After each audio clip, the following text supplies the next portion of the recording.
Admission open. Play to 10th class in Cambridge Heights School affiliated to CBSE board in New Delhi. During COVID-19 classes continue via live streaming classes. MP के पन्ना जिले में can नदी की सहायक रुंज नदी के किनारे स्थित गांव नंदनपुर के लोगों ने लाशों को नदी में बहते हुए देखा। इसका वीडियो सोशल मीडिया पर भी वायरल हो गया था। लाशों के बहने का मामला सामने आने के बाद ग्रामीणों में दहशत का माहौल बन गया। जब ये पूरा मामला अधिकारियों के संज्ञान में आया तो पन्ना जिले के 2 किलोमीटर तक सर्चिंग की गई, जिसमें सिर्फ 2 लाशें मिली हैं। एक मरने वाले को सफेद दाग तो दूसरे को कैंसर था। इसी वजह से मान्यताओं के अनुसार इनका अंतिम संस्कार नहीं करते हुए जल दाग दिया गया था। 6 लाशें मिलने की बात को सिरे से अधिकारियों ने खारिज करते हुए दावा किया है कि ये केवल अफवाह थी। हालांकि नदी में लाश मिलने के बाद तैनाती बरकरार है और प्रशासन दूसरे पहलुओं पर भी नजर रखे हुए है। रुंज नदी में लाशों के ढेर देखे जाने की अफवाह के बाद सरकारी अमला चौकस हो गया।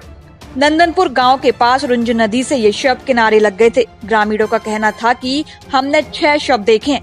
वहीं कलेक्टर संजय कुमार मिश्रा ने बताया कि पूरी तरह से सर्चिंग कर ली गई, अभी तक 2 शव मिले हैं। देखिए, ये 6 की जो बात है ये बिल्कुल झूठ है। कल से हमारे तहसीलदार और हमारे थानेदार की टीम थी, कल से ही हमको खबर मिली थी कि 2 यहाँ पे डेड बॉडी है। बगल का गांव वीर सरवरिया गांव के लोगों ने एक को शरीर पे सफ़ेद दाग थे, जिनको नॉर्मल तौर पे जो है दाह संस्कार नहीं करते, उनको यहाँ पे जल प्रवाह किया है। एक और थे जिनकी 3-4 साल से कैंसर से पीड़ित थे, जिनको भी जो है यहाँ जल प्रवाह किया, जिनका यहाँ के लोगों का कहना है कि ऐसे लोगों के लोग दाह संस्कार नहीं करते।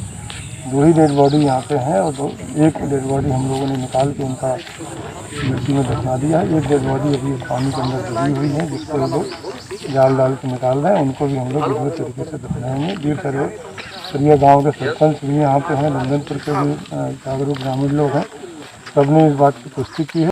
बता दें कि मंगलवार को ग्रामीणों ने बताया था कि नदी में वे अब निस्तार नहीं कर पा रहे हैं। कुछ ग्रामीणों ने 6 तो किसी ने 3 शव देखे जाने की हामी भरी थी। इसके अलावा नदी की तलहटी में और भी शव होने की आशंका ग्रामीणों ने व्यक्त की थी। इसके बाद अजयगढ़ एसडीएम, तहसीलदार और कलेक्टर एसपी मौके पर पहुंच गए और 2 लाशें पाई गई हैं और 6 नहीं है श्रीमान जी। ये 6 वाली बात झूठ है। कैसे, मतलब मृत्यु किस कारण हुई थी? ये उनकी श्रीमान जी उम्र पा के मृत्यु हुई है। उनको कोई कुछ नहीं था और बाकी उनकी उम्र हो गई थी। उम्र की परमाणु जो है खत्म हो गए। क्या उनको शुरू से परंपरा चली आई है जो जल समाधि देते हैं? हाँ, कुछ आदमी जो है यहाँ ले आते हैं, अपना नदी में वो कर देते हैं। कुछ आदमी गांव में मुक्ति धाम भी बना है, तो मुक्ति धाम में भी वो कर देते हैं श्रीमान जी। और बाकी कुछ उस तरह जो कोनो आदमी जो है आके यहाँ वो कर देते हैं। आज 3-4 साल से बीमार है।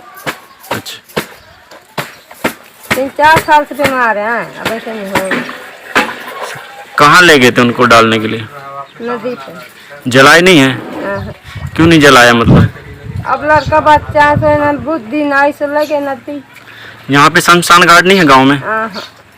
सो नदी ले जाते हैं। ये खबर आधारहीन है। कि कोई प्रतिबंधित यहाँ इस गांव में कहीं पे भी कोई 6 लाशें नहीं है। कल कुछ न्यूज़ चैनलों के माध्यम से इस जानकारी को प्रसारित किया गया था, जिसके पीछे कोई तथ्य नहीं है। बिहार सरवरिया, जो बिहार सरवरिया गांव का एक पुरवा है, वहाँ के एक वृद्ध व्यक्ति करीब 90 साल के थे। उनको कोविड की बीमारी थी और बिहार सरवरिया के सरपंच साहब से हमने बात की तो उन्होंने बताया कि उनके यहाँ पे परंपरागत रूप से ऐसा व्यक्ति जिसको कोई चर्म रोग है, कैंसर का रोग है, तो वो बीमारी किसी और को ना फैल जाए, इसलिए उसको जल स्नान कराया जाता है।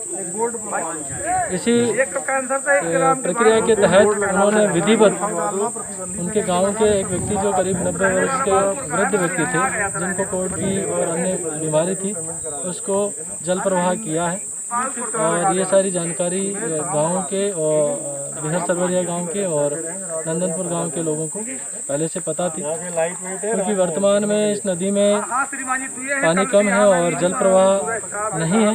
इसलिए कल जैसे ही सूचना मिली, किसी व्यक्ति ने देखा तो वो शव पानी के ऊपर तैरता हुआ पाया गया। एक ही व्यक्ति का शव कल खोजा गया है। उस व्यक्ति का उनके परिवारजन की उपस्थिति में विधिवत दाह संस्कार कराया गया है। एक और व्यक्ति का पता चला है जो कि कैंसर से पिछले 5-6 वर्ष से पीड़ित था। उस व्यक्ति का भी इन्होंने इसी प्रक्रिया के तहत अंतिम संस्कार किया है, जिसकी जानकारी पूरे गांव को है।